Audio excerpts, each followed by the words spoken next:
Happy Monday, GNL squad. Welcome back to another video with yours truly, Khalil Jordan. Y'all already know about the thumbnail title what this video is. Do I need to say more? If you're new to the channel, go ahead and like the video, subscribe to the channel if you already new. If you're already on the channel, make sure you already hit the like button. Share the video to somebody that you know that ain't subscribed so they can enjoy the video as well. We're going global, not local. Road to 4K. Let's get it. Let's go. Let me go ahead and share this clip, man. Got some crazy juice going on today, man. Got some crazy, but I ain't surprised. About what Eddie Griffin just said about Malcolm Jamal confirms everything we fear. Me and Eddie really did not get along in real life.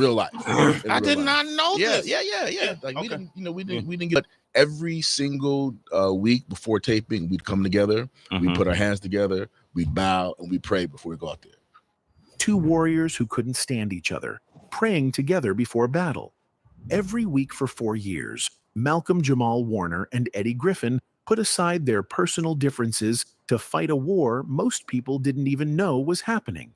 There is a systematic effort to destroy every black male entertainer's image. They want us all to have an actress by our name. For over a decade, Eddie Griffin has been screaming about Hollywood's war against black men. It's hot as hell. I'm going to turn on the AC. I'm still going to play the video. Who refuse to admit. Whatever happened to integrity, man, huh? How many brothers got to wear? Eddie exposed the systematic emancipation. U.S. Aviation Academy in Peachtree City, Georgia, is your fast track to a career as a commercial pilot. With accelerated training under Part 141, we offer a structured program designed to get you through your FAA pilot certificates quickly. Our self-examining authority. Instagram that exposed Warner, widely known, killed Malcolm. He dropped a bomb on Instagram that exposed exactly what killed Malcolm Jamal Warner. And he just died, right? Malcolm Jamal. Hey, Siri. Did Malcolm Jamal Warner just die? No, I ain't talking about calling this Jamal. Hey, Siri. Malcolm Jamal died this year.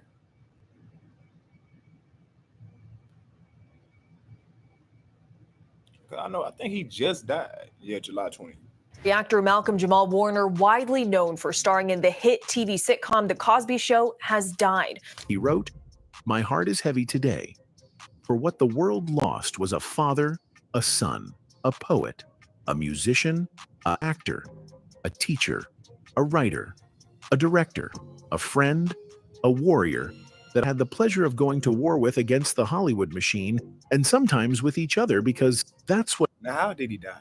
That's because I bet you they're gonna say some bullshit. Oh, it was cancer, overdose,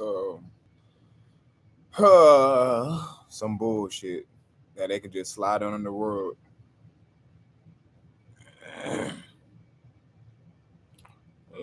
How did he die?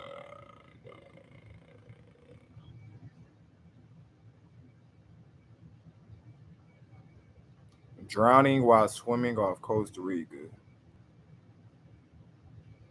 Cause of death, he died by drowning.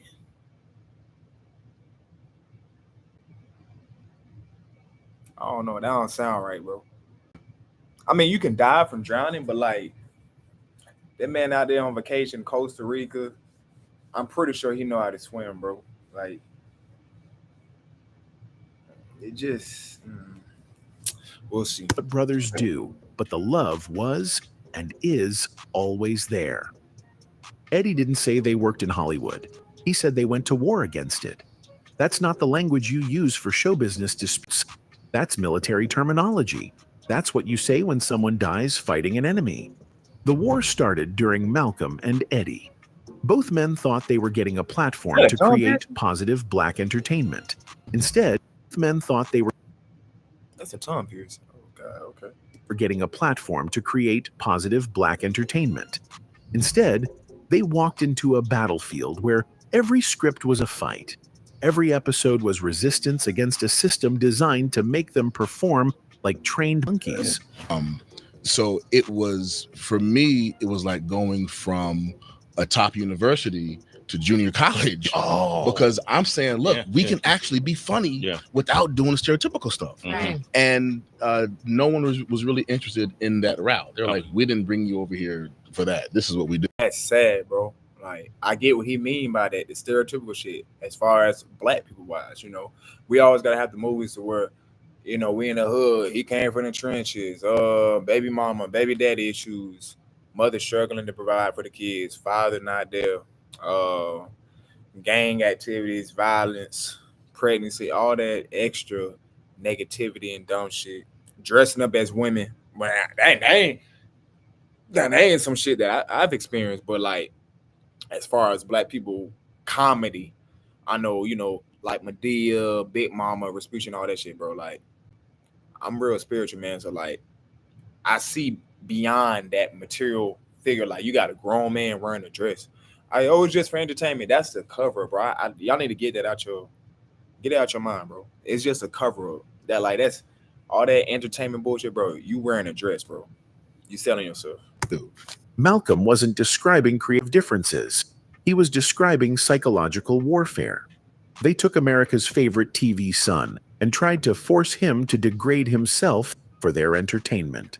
When he refused, the machine turned against him. So if you're hurt and act, call Sweet Jane. Instagram that exposed exactly what killed Episode, even though we were, when he refused, the machine turned against him. Even though we were at odds, what we both understood is we get to 100 episodes, we're going to have a sweet vacation. Ultimately, they cut us at 88 because they were tired. They were tired of me fighting with the writers, and then they were tired of Eddie's shenanigans. 88 episodes, just 12 away from generational wealth through syndication. They killed the show because Malcolm and Eddie wouldn't stay in their place. The machine doesn't just control your image, it controls your money, your future, your ability to build independent wealth. That's when both men learned the rules of engagement. You can fight, but you can't win. You can resist, but there's always a bigger weapon they can deploy. And if you become too dangerous, if you start exposing too much truth, the machine has a final solution. Eddie Griffin has been screaming about Hollywood's systematic destruction of black men for over a decade. His comedy specials weren't just jokes, they were intelligence reports from inside the war zone. This was Eddie exposing the systematic emasculation of black men in Hollywood. Every major black male star has worn a dress on screen. It's not coincidence, it's conditioning. Break down their masculinity, make them perform degradation, then reward them with money and fame. But Eddie's most chilling prediction came when he talked about Bill Cosby. Years before the allegations went mainstream, Eddie was warning that no black entertainer gets to leave Hollywood with their dignity intact. Eddie wasn't making predictions. He was reading the playbook. Michael Jackson, Bill Cosby, Kobe Bryant, Michael Jordan. Every black man who achieved independent power and influence got hit with career-destroying scandals. The timing is never accidental. Reason number one, why they came after Bill Cosby. If a black man does something, it says, John Jones blacklist said black, black, black. Now, if a white man does it, it isn't white man Jones, it's just a man. Eddie was exposing the media manipulation that creates different rules for black and white celebrities. When white stars, Bro, every time, bro, get this shit out my fucking face. Instagram that exposed exactly what killed the Black racial. man. Eddie was exposing the media manipulation that creates different rules for black and white celebrities. When white stars face scandals, they're individuals. When black stars face the same issues, they become proof of racial stereotypes. This psychological warfare was designed to keep black entertainers compliant through fear. But Malcolm Jamal Warner stopped being afraid, and that's when the machine moved to its final phase. Something changed in Malcolm Jamal Warner during his final year.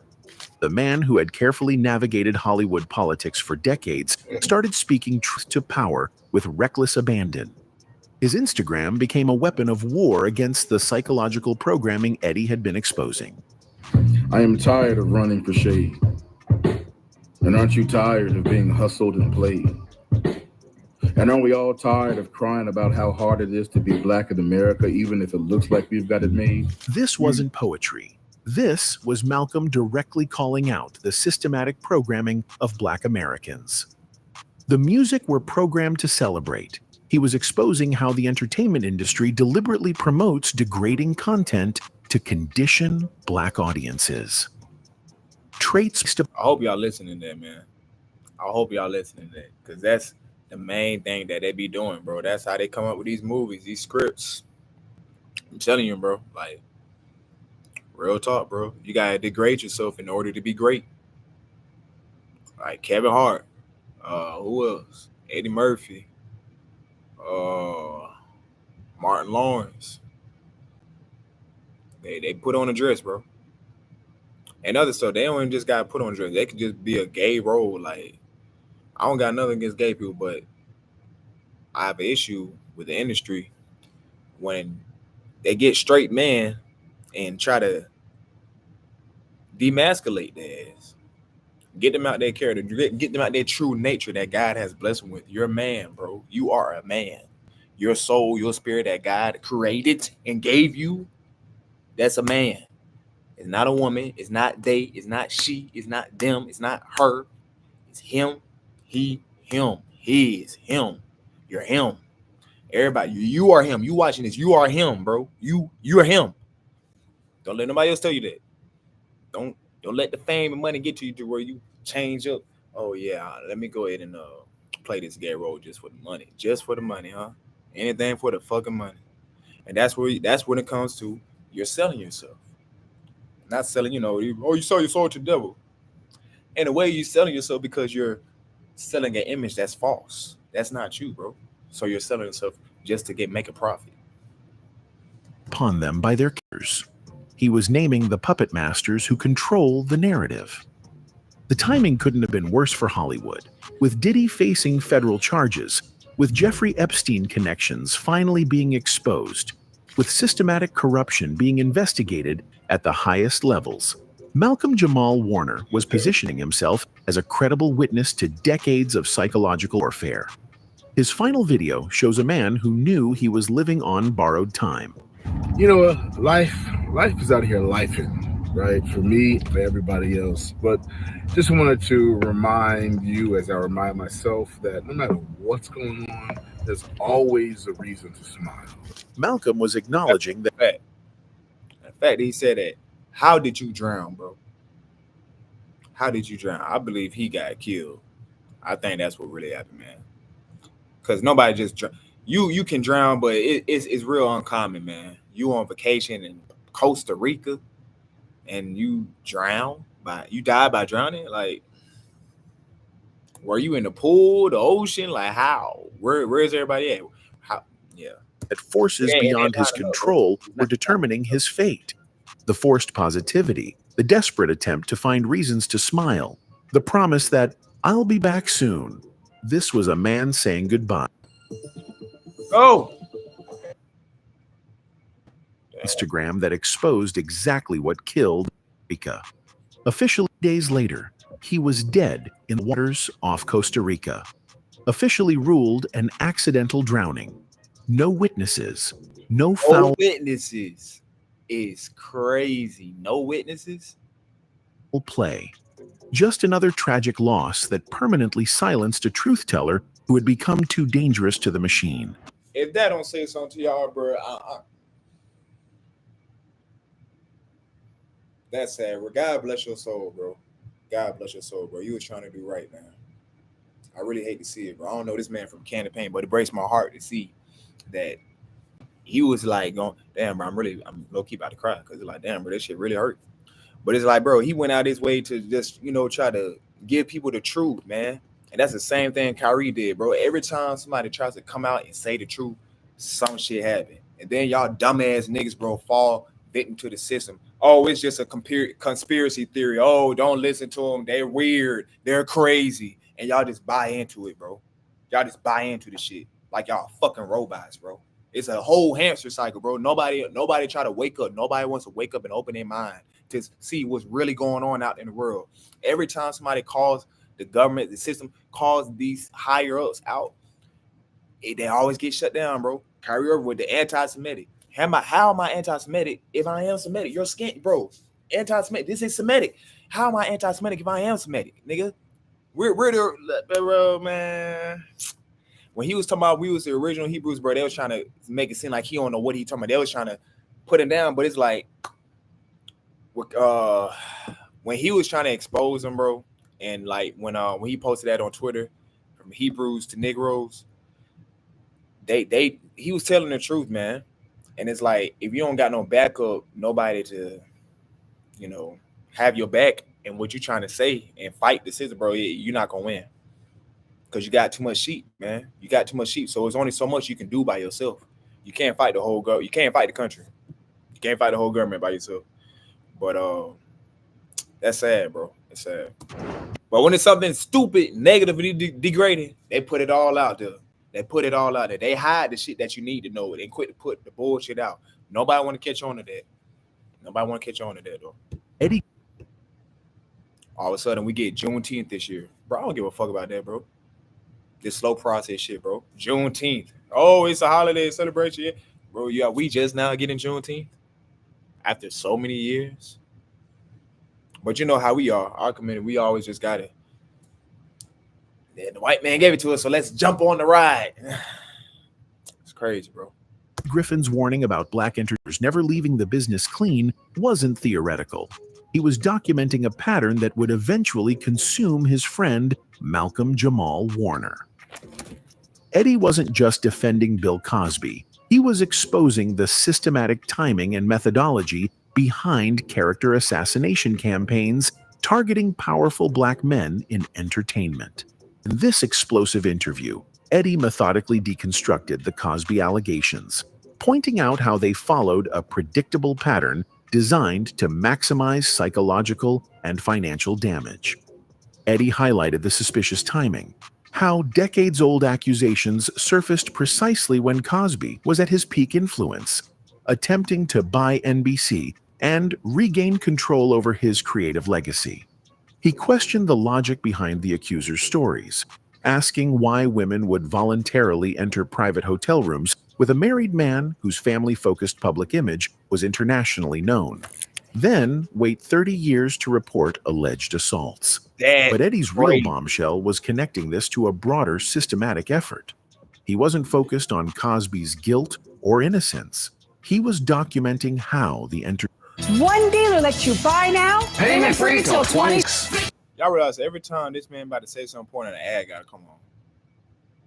Shit crazy. Instagram that exposed Obama, who because for innocence. He was documenting how the entertainment machine deploys coordinated media campaigns to destroy black entertainers. Let me put the caps on. Innocence. He was documenting how the entertainment machine deploys coordinated media campaigns to destroy black entertainers who become too independent, too wealthy, or too vocal about racial injustice. The 30-year delay wasn't accidental. It ensured the allegations would surface past the statute of limitations, making them impossible to prove or disprove legally while maximizing reputational damage. The pattern is always the same. Michael Jackson died while planning the comeback that would have given him unprecedented control over his music and legacy. Prince died just as he was fighting to regain ownership of his masters. Whitney Houston died at the height of renewed public interest in her story of industry abuse. And now, Malcolm Jamal Warner, a figure so beloved he was immune to typical character assassination, dies in a Costa Rica drowning accident. Oh, don't worry about Bernie Mac. No. I think I heard with Bernie Mac, he was just sick. He had he was doing something when he was at the, he was just sick real bad.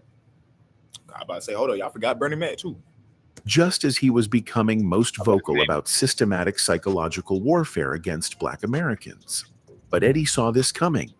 He's been documenting this pattern for years, warning that the machine always has a final solution when reputation destruction fails. You're not going to die clean.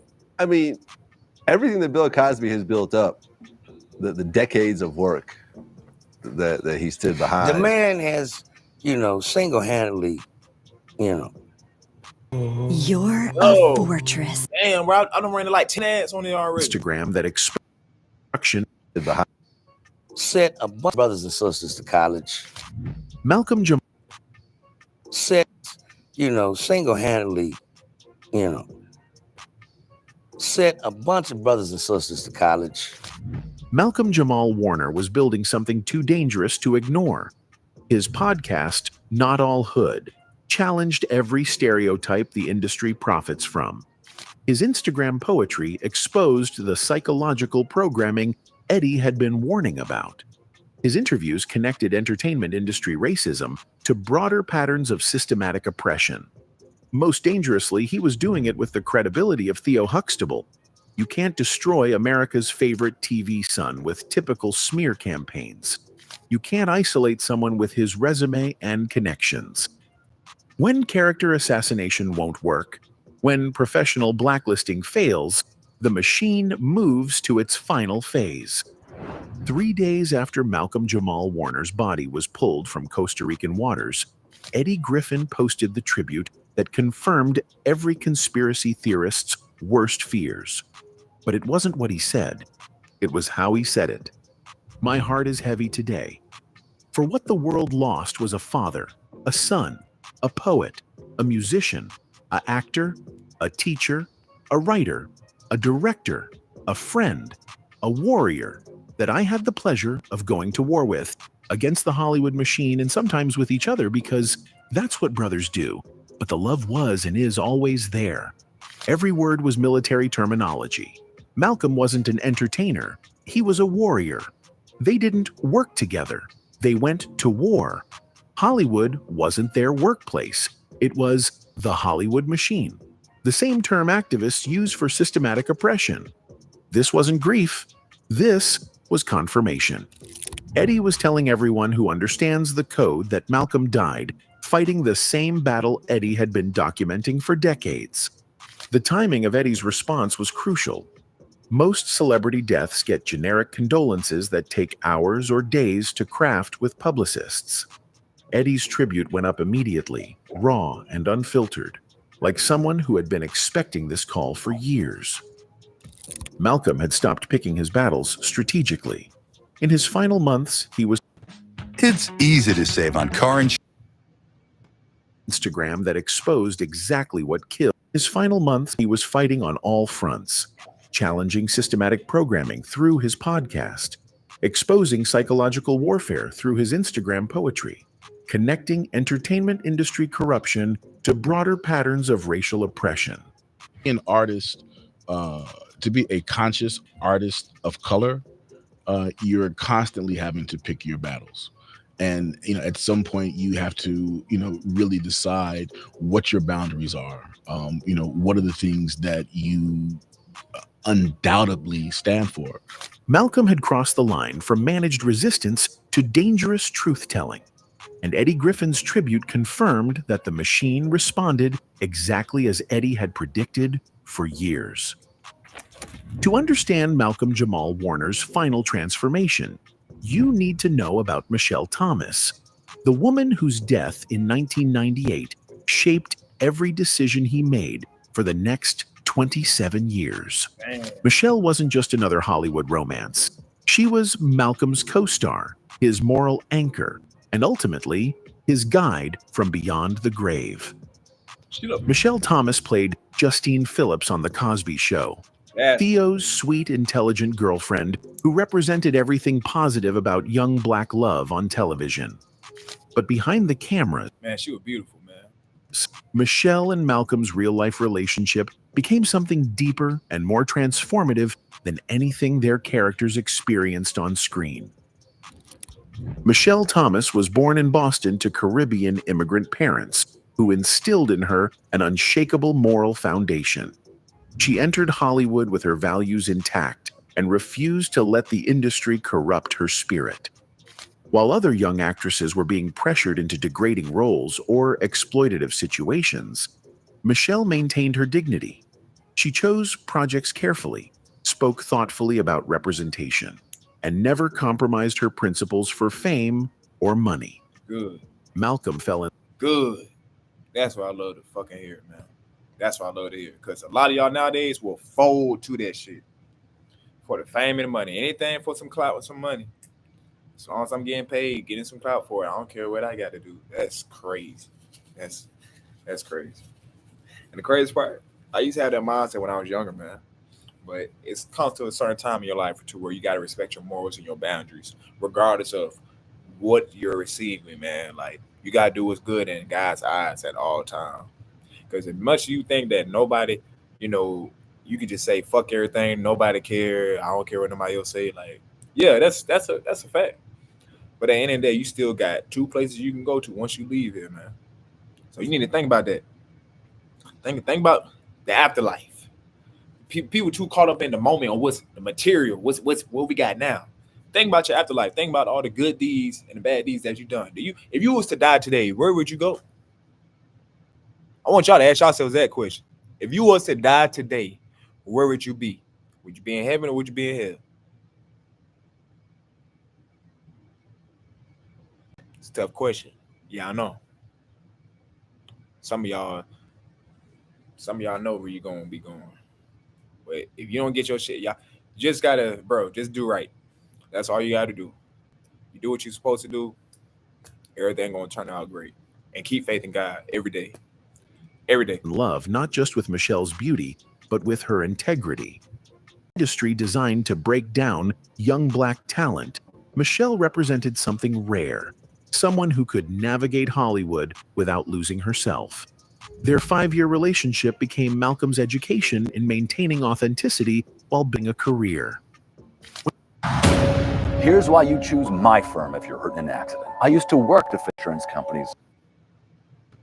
Instagram that exposed exactly what killed, the same moral clarity she had brought to everything else. Even facing death, Michelle made what she called the highest choice, refusing to let fear or bitterness consume her final months. Malcolm was there when she took her last breath. Michelle's mother revealed that he literally climbed into the hospital bed to hold Michelle as she died. How'd she die? This wasn't celebrity grief. This was a man losing the person who had kept his soul intact in an industry designed to destroy it. For 27 years after Michelle's death, Malcolm used her memory as his moral GPS. Every career decision, every public statement, every moment of temptation was filtered through one question. What would Michelle have done? This wasn't just romantic nostalgia. It was a survival strategy in an industry that systematically corrupts black talent. But something changed in Malcolm's final year. The man who had spent decades carefully balancing Michelle's moral guidance with Hollywood pragmatism suddenly stopped being diplomatic. His final Instagram posts about being tired of running for shade represented Malcolm finally embracing the kind of uncompromising truth-telling that Michelle would have been proudest of. He stopped managing his resistance and started speaking with the moral clarity that had made Michelle Thomas too pure for Hollywood to corrupt, and ultimately, too dangerous for the machine to let him live. He had made the highest choice Michelle would have been proud of, speaking truth regardless of consequences. But Eddie Griffin knew the price of that choice. His tribute wasn't just mourning a friend. It was documenting the execution of a warrior who refused to surrender in a war most people don't know exists. Oh, no, The conspiracy theorists who immediately questioned Malcolm's drowning aren't paranoid.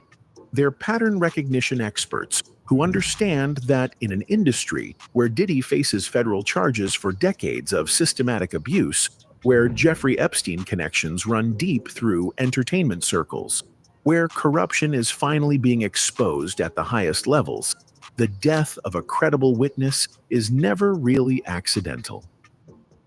Malcolm Jamal Warner didn't die in a swimming accident. He was eliminated because he had become too dangerous to the machine he and Eddie had been fighting their entire careers. His final Instagram poetry about psychological warfare, his podcast challenging racial stereotypes, his interviews connecting entertainment racism to broader systematic oppression. All of it threatened the narrative control that keeps the machine running. Eddie Griffin's immediate, uncompromising tribute serves as both obituary and battle cry. By calling Malcolm a warrior who died fighting the Hollywood machine, he was confirming what many suspected but few dared say. The war is real, the casualties are mounting, and the machine will eliminate anyone who threatens its control over Black minds and Black narratives. In the end, Malcolm Jamal Warner's death proves Eddie Griffin's most chilling prediction. In Hollywood's systematic war against conscious Black entertainers, nobody leaves this business clean, and the truth tellers who refuse to stay silent don't get to leave at all.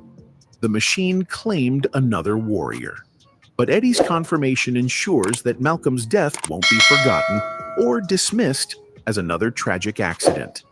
Anyway, that's it for this video, folks. Bye. Bye. It's crazy. Hope y'all enjoyed that vid, man. That's crazy. God bless Malcolm's soul. Malcolm Jamal. Like, damn, bro. Real talk, man. I like, that's crazy, bro. I didn't even know that him and Eddie Griffin were that close. And the lady that he was with, she was same thing, man. Trying to expose the industry. And ended up wrong for her. Man. Hopefully things change, man. I just want things to be different for real, you know. Especially when it comes to that industry shit. A lot of shit been coming out. But then I be skeptical about it because it's like, bro, some of y'all that's in it, like, how can I even trust y'all? Especially with Cat Williams, like, he's trying to expose it, bro. I'm like, bro, ain't you in that shit though, bro? Like, what makes you think I should believe everything that you say? That is like shit. Then again, he is in it, so. But at the same time, don't play the victim card like you ain't do nothing. So like, all right, you telling that business about what did you do though? Like, you know what I'm saying? Like, what you been going on? We're gonna react to that soon. I got the shit. Yeah. I got shit bad. Make sure y'all like the video, subscribe if you're new to the channel. If you're already on the channel, you already know what I'm about to say. Like the video, share it, motherfucker. Subscribe and share it to somebody that you know that ain't subscribed to the video so we can get this thing going. Roll to 4K, man. Let's get it. Let's go on game. Hope y'all having a blessed day. Hope y'all have a blessed week. And we out on game.